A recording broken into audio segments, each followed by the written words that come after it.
Beti Olive Kamya, welcome to NTV at 1.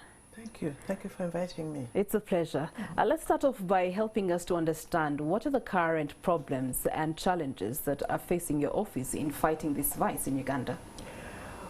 Well, I think one of the biggest challenges is engaging the population, awareness, the level of awareness or involvement of the population of Uganda. Because largely the population are distanced from the knowledge that corruption hurts them as individuals personally. They think it is government money, they are stealing government money. They don't relate that, but they're beginning to, with the death of a loved one in the hospital because there's no medicine, because somebody who was given money to buy the medicine did not buy it or bought expired medicine. That's why my loved one died. Now, because they have not yet related it to that one, they can even, that person who stole government money, if, for instance, he gets arrested, those people will go and demonstrate with their bishop and their cultural leaders and their political leaders.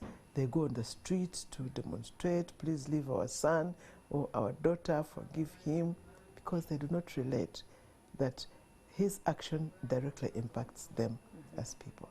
That's the message we are trying to take around. Okay, so that's to the population. Let's talk about the holders of public office in terms of fighting corruption. In your promptu visits, you have actually, we've had you use phrases such as decisions that led to loss of monies for Ugandans.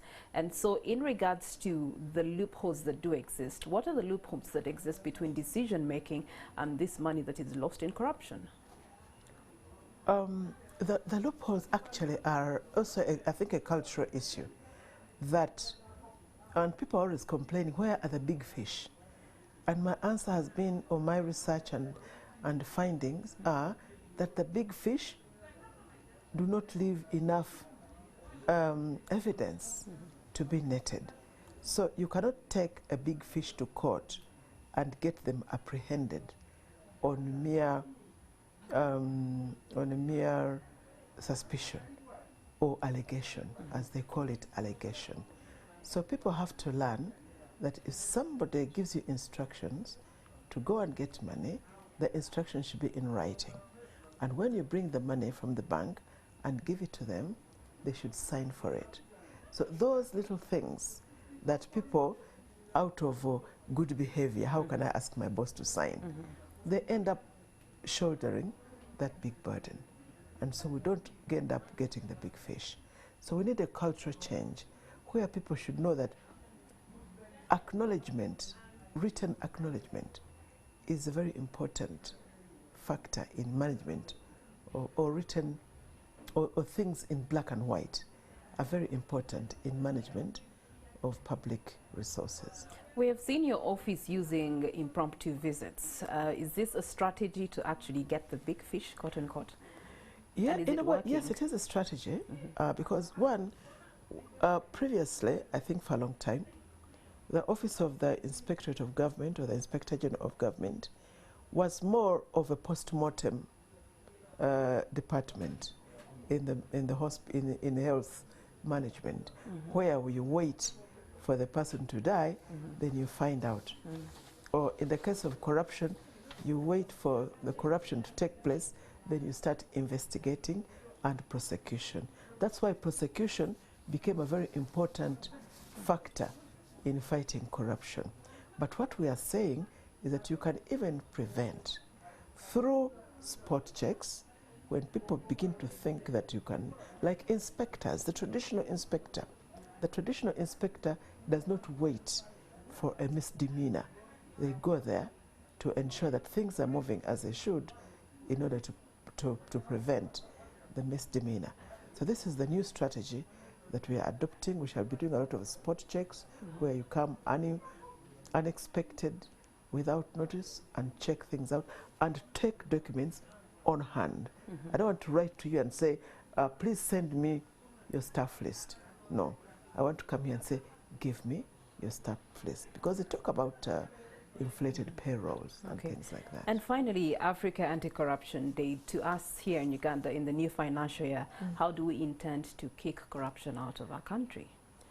Oh, well, many things.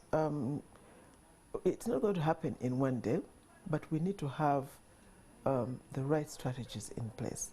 And I said, the first one is for every Ugandan to say no to corruption.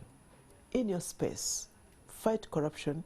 If you are in the garden and you see a government vehicle clearly marked with IG, with UG, loading bananas or bamboo or trees, please use your phone, if you have one, smartphone, take a picture of that and send it to a phone number, which I probably hope I can give you time.